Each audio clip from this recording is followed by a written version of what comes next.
যে দেশের চলমান যে পরিস্থিতি সার্বিক আইন শৃঙ্খলা রক্ষার জন্য সকল আইন শৃঙ্খলা রক্ষাকারী বাহিনীর সাথে বিজিবি সীমান্তবর্তী এলাকায় দায়িত্ব পালন করে যাচ্ছে এবং আমাদের যে সকল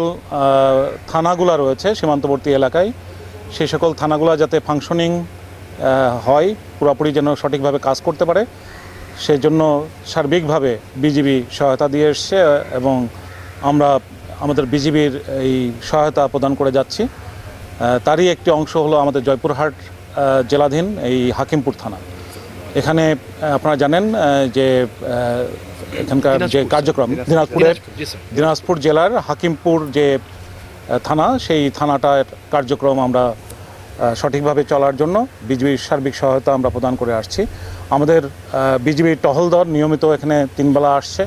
এবং আশ্বস্ত করছে নিরাপত্তার ব্যাপারে যাতে কোনো ধরনের কোনো সমস্যা না হয়, স্বাভাবিক যে কার্যক্রম থানার কার্যক্রম সেগুলো যাতে চলে সেজন্য এখানে ওসি সাহেব আছেন এবং অন্যান্য অফিসাররা আছেন, সবাইকে আমরা আশ্বস্ত করছি।